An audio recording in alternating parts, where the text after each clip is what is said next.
J'ai fait 50 ans au titre ministère de la Défense français, 51 ans exactement.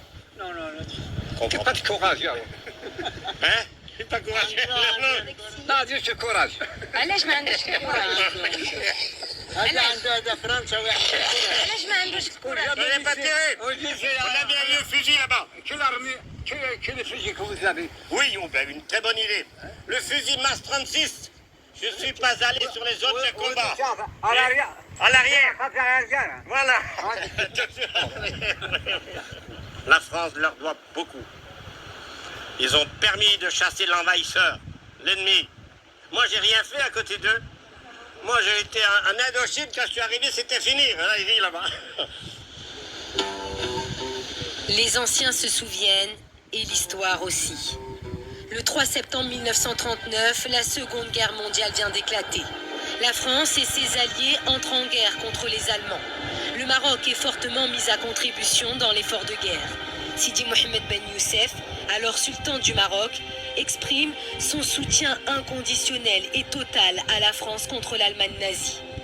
Dans un discours datant du 3 septembre 1939, il invite la nation à soutenir le peuple français ami face aux dangers communs. À partir de ce jour, et jusqu'à ce que l'étendard de la France et de ses alliés soit couronné de gloire, nous lui devons un concours sans réserve, ne lui marchander aucune de nos ressources et ne reculer devant aucun sacrifice.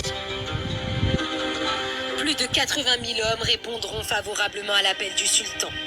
Les goumiers tirailleurs marocains, toujours en première ligne, combattront au péril de leur vie. Des hommes courageux qui ne reculaient devant rien. Campagne de France, d'Italie, d'Allemagne, d'Autriche.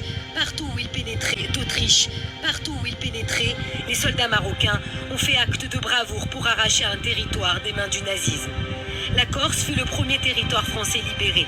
Plus de 6 000 Marocains sont engagés aux côtés des 10 000 résistants corses. C'est au col de Teguim que se sont déroulées les batailles les plus rudes.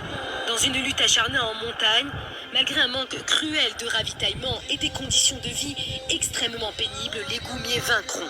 Ils seront les premiers soldats à marcher sur la ville de Bastia libérée, après seulement 3 semaines de combat. Aujourd'hui, et en l'honneur de leur courage, le col de Teguim est surnommé à juste titre le col des Goumiers. 70 ans plus tard, un hommage solennel leur est rendu. Devant nous flottent au vent 2 drapeaux. Le drapeau français et le drapeau marocain. Il y a 70 ans. Des combattants marocains, les Goumiers du 2e groupe de tabord marocain, commandés par le lieutenant-colonel Pierre Boyer-Latour, livrent d'âpres combats pour la libération de la Corse.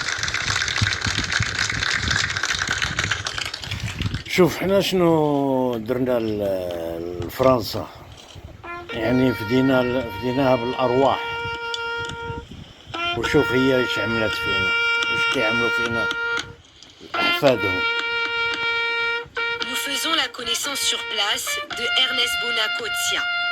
Alors qu'il n'était âgé que de 14 ans, il était leur guide. Aujourd'hui, il se souvient de leur courage. Les Goumiers, c'est des guerriers, c'est des gens extraordinaires. ولا تزال فرنسا تقف Moi, j'en ai مع un souvenir بعض extraordinaire, c'était le الزنادقة، début de ma carrière. ولا تزال Les Goumiers, تعاملنا j'en garde معاملة سيئة. un souvenir, voilà. À part qu'ils ne parlaient pas corse, mais il me semblait que c'était des Corses aussi. Sinadi se souvient. Il n'a rien oublié.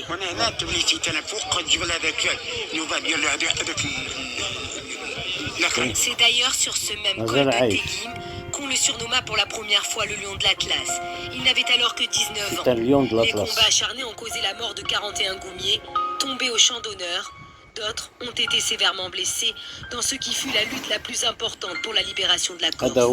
Des combats durant lesquels les Marocains se sont particulièrement